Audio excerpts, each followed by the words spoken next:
In adolescence, friendship is rarely superficial. It becomes part of the person, replacing support, creating a sense of us. Best friends know your fears, your weaknesses, your habits. You don't need to explain yourself to them, they're always there.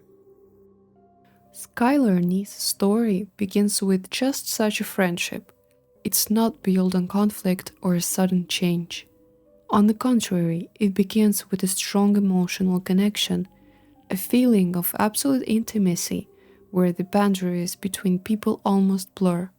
And to understand how the story developed the way it did, it's important to consider not only Skylar, but also those who were by her side every day. Skylar Neese was born on February 10, 1996, in Star City, West Virginia.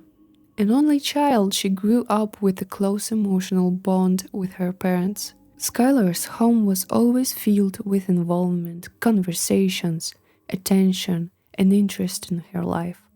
She was gentle and sensitive by nature. Skylar didn't waste her time on superficial acquaintances. If she let someone into her life, she did so completely. For her, friendship was not a backdrop, but a central element. That's why those who were around her during teenage years gained access not just to her time, but to her inner world. Shayla Eddy entered Skylar's life during her school years and almost immediately found a special place. Shayla was bright, emotional, and impulsive. She easily attracted attention, often expressed her feelings bluntly, and wasn't shy about showing her mood. Shared personal thoughts and discussed everything from trivial matters to profound experiences. They spent days and nights together, knew each other's habits, and took their interactions for granted. Shayla often took the initiative. She set the rhythm of their interactions, could be demanding of attention, and emotionally involved. But Skylar didn't see this as a problem. On the contrary, such intensity only strengthened the feeling of intimacy. Their bond seemed solid and enduring. It was a friendship in which both felt important, at least at first glance. Rachel Schoff joined their circle later. Unlike Shayla, Rachel was much quieter and more reserved. She didn't seek attention, rarely took the initiative. Rachel quickly became attached to Shayla, and then to Skylar. She was drawn to their closeness, their constant communication, and the feeling of belonging to something stable. Soon the three of them began spending time together, and at this stage their group seemed cohesive. But it was here that the internal balance began to shift. Shayla and Rachel began spending more time alone, sharing things that weren't always discussed among the three of them. Their connection gradually deepened, and Skylar became less of a central figure in this triangle. It didn't happen abruptly.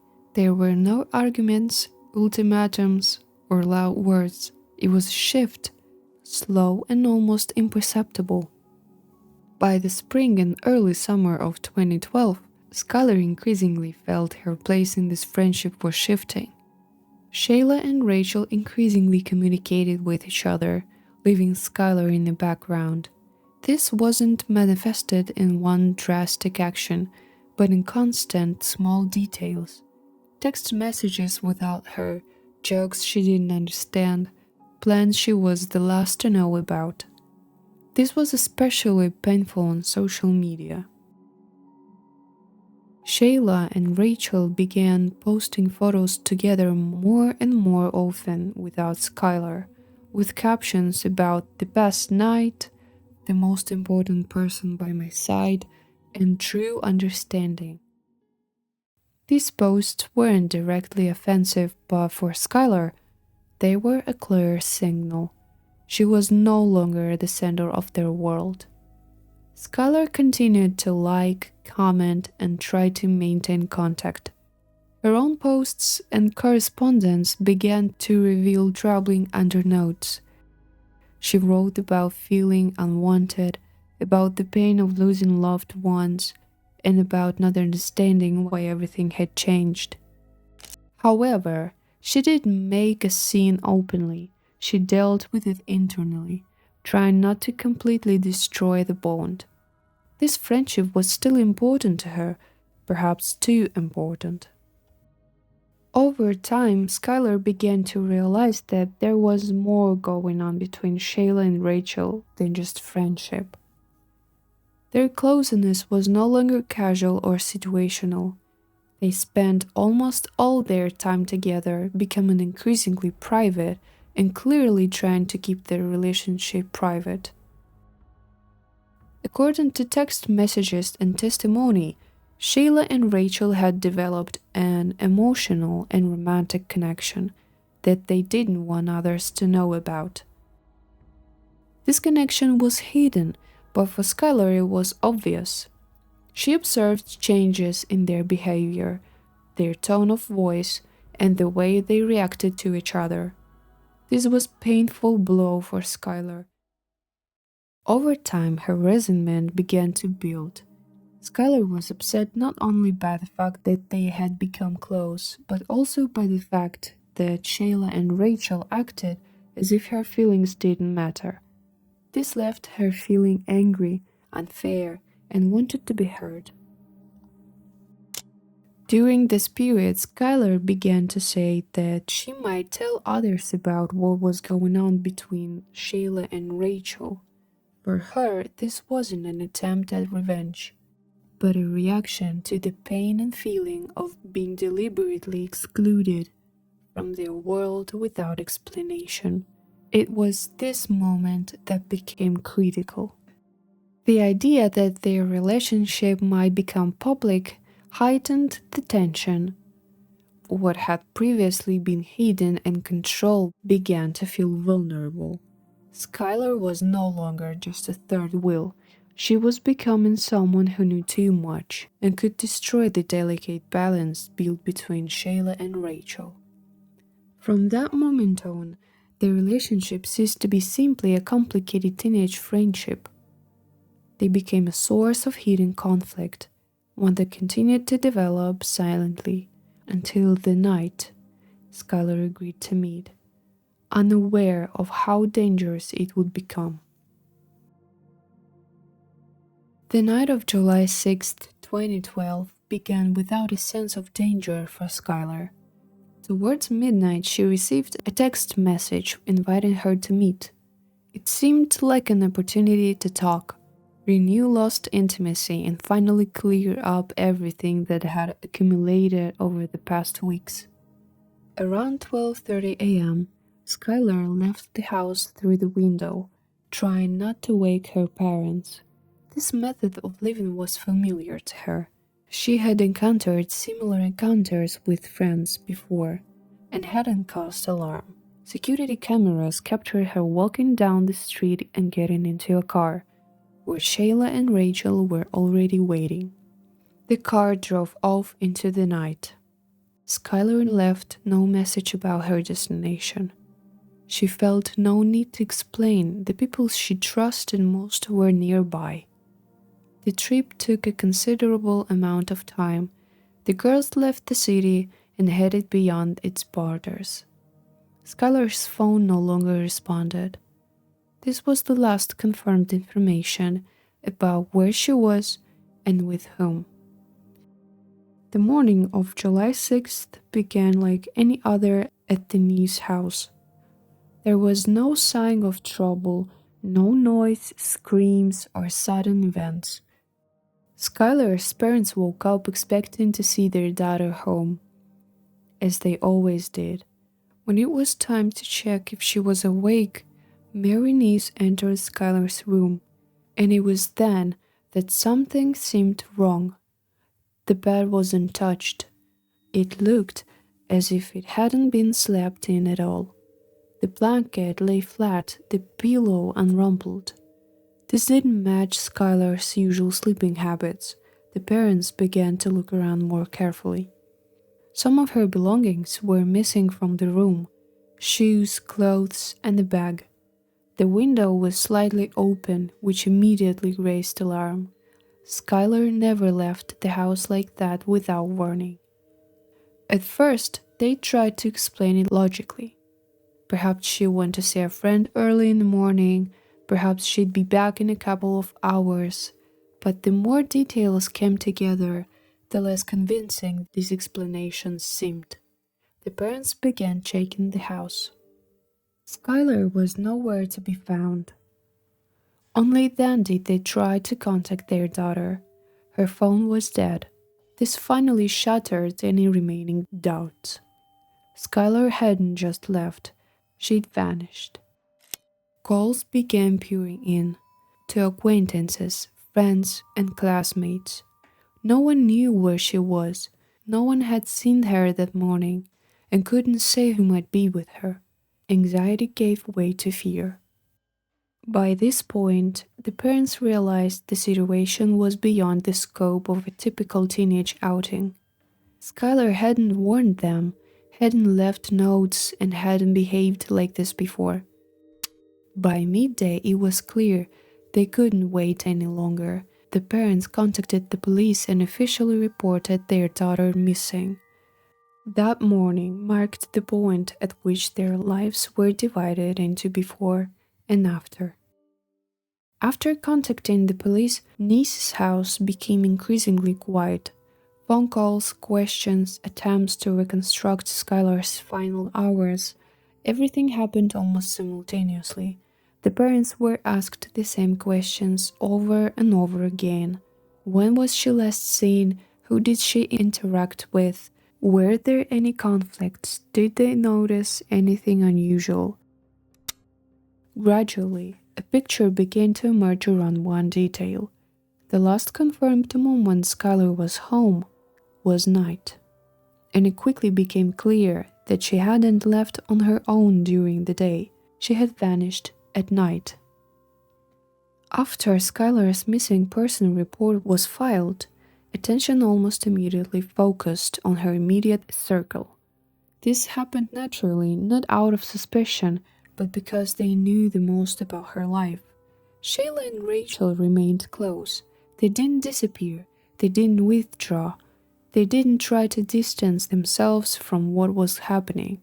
On the contrary, they actively participated in the public sphere, just like everyone else waiting for news.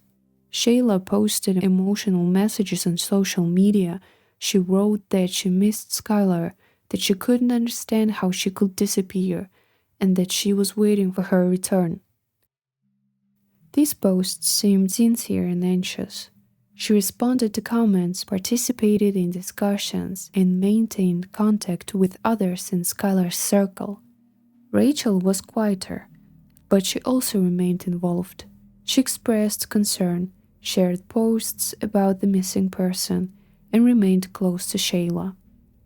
To those around them, they looked like two close friends, caught in the same limbo as everyone else. Meanwhile, the search yielded no results. Days passed, then weeks, but Skylar was still missing. Her parents continued to talk about their daughter, constantly reminding her of her disappearance and doing everything they could to keep the case on track. And the longer they didn't get answers, the more persistently everyone returned to one question: what exactly happened that last night? Gradually, the events of the night of July 6th began to be examined in greater detail. The final hours were reconstructed, messages, movements, conversations. It became clear that this meeting was the key to everything that was happening. It was here that the first serious inconsistencies began to emerge. The same details were described differently: the time, the road, the sequence of events. Minor details that had initially seemed unimportant no longer matched. At the same time, digital traces were analyzed. Phone activity, messages, movements. The picture remained incomplete, but increasingly centered on one point: the three of them's trip outside the city. while to the outside world it was still a disappearance without explanation. Within the investigation, a realization gradually emerged. Skylar had not disappeared by accident. The more time passed, the more intense the pressure grew, from family, the public, and the accumulated evidence. Skylar's parents wouldn't let the case die down. They insisted on verifying every detail, returning to the same question and demanding answers. Communications with Shayla and Rachel became increasingly tense. Questions were repeated, clarified, returning to the same point again and again. And it was here that the previous coherence in the stories began to crumble. What had previously seemed like a unified version began to crumble into separate fragments. By the end of 2012, Skylar Neese's case was no longer just a missing teenager. Months passed without results, but the pressure didn't subside. In fact, it grew. Skylar's parents constantly mentioned their daughter, spoke to the press, demanded that the search continue and the details that might have been missed be revisited. The police returned to the last night more and more often. Each time, they returned to the same questions, the same people, the same contradictions, and each time, the conversations grew more intense. For Rachel Schaaf, this pressure was especially severe. Unlike Shayla, Rachel didn't exhibit confidence. She was anxious, emotionally unstable, and didn't cope well with the constant tension. According to those close to her, she was in a state of constant fear and tension. The police noted that Rachel was nervous during interrogations, confused about details, and seemed to be holding something inside that she could no longer cope with. It was this internal state that proved decisive. Rachel's next interrogation took place in a familiar setting. By this point, she had repeatedly repeated the same version of events, trying to stay within its confines, but the pent-up pressure left no room for maneuver. The questions returned again to the night of July 6th. The investigators didn't raise their voices or rush her. They methodically returned to the details that no longer matched. The pauses between answers grew longer, and her gaze increasingly drifted downward. At some point, Rachel simply stopped talking.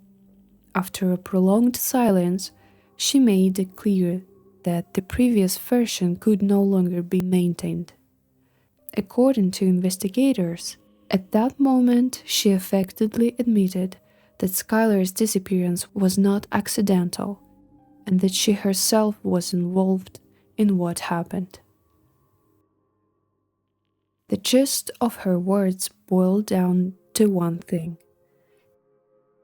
they did it together.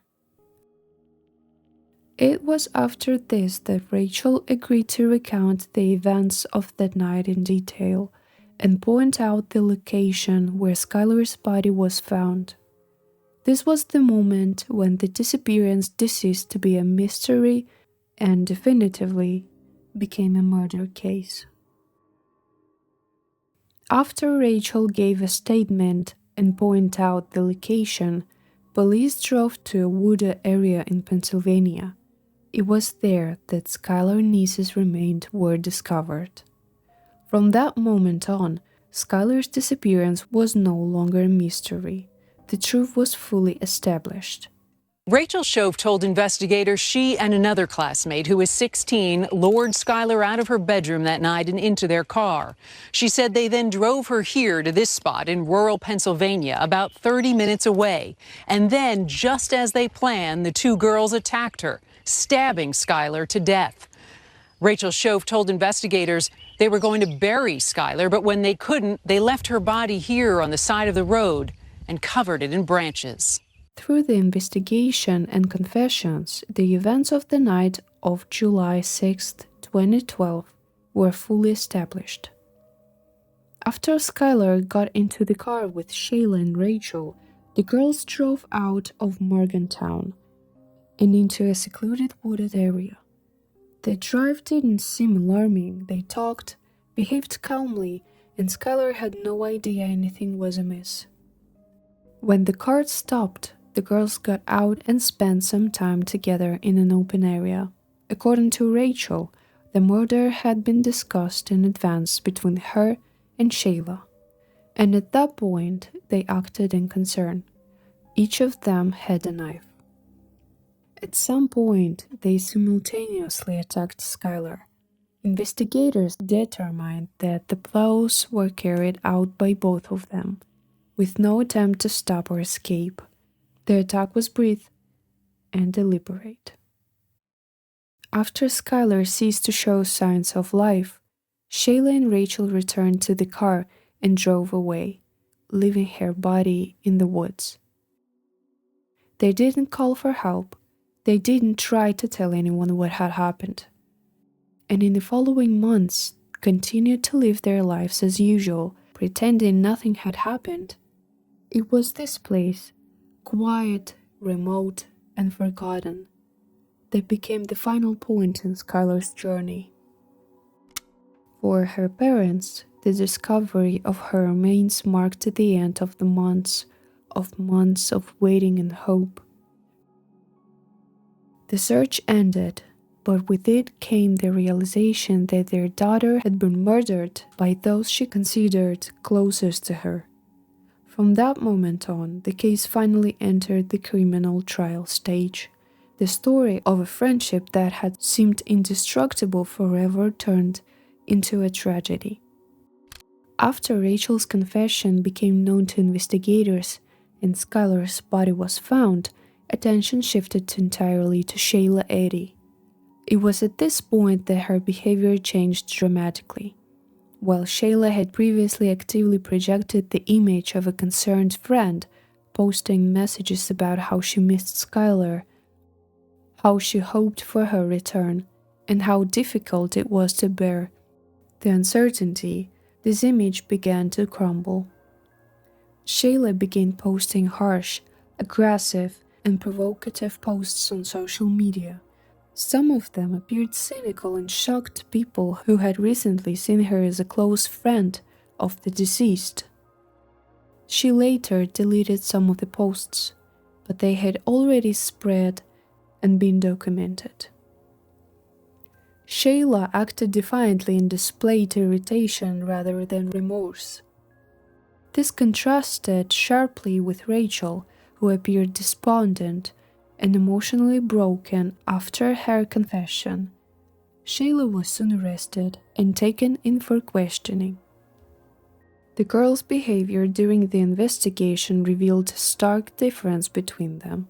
Rachel cooperated with the investigation. She gave a detailed statement confirming that the murder had been premeditated and describing exactly how events unfolded on the night of Skylar's disappearance. Investigators noted that she appeared emotionally drained and understood the gravity of her actions. Shayla took the opposite stance. She denied her guilt, expressed no remorse, and tried to distance herself from responsibility.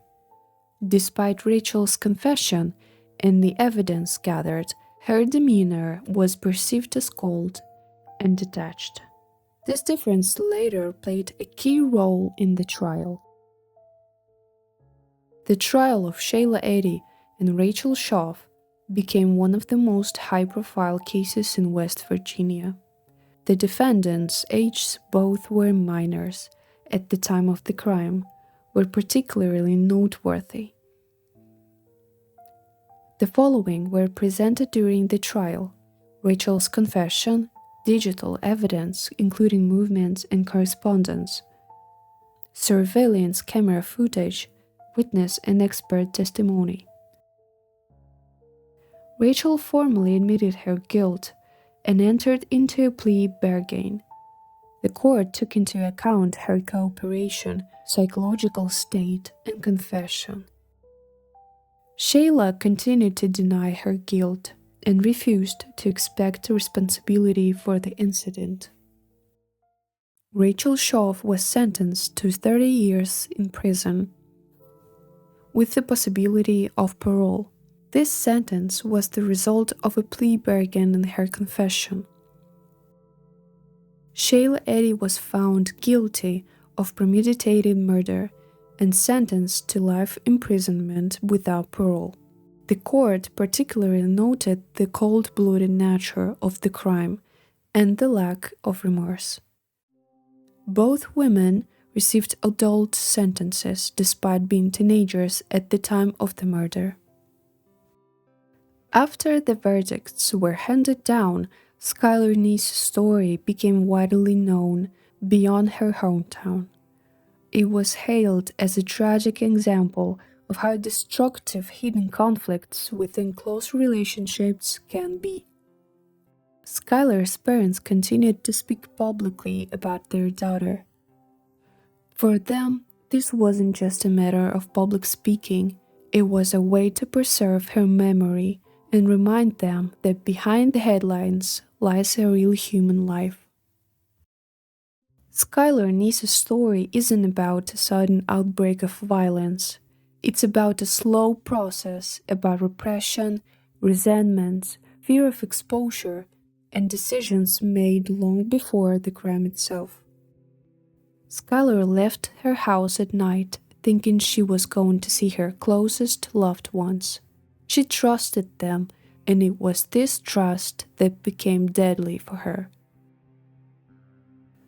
This story remains a reminder that the real threat sometimes comes not from without, but from within, from those closest to us.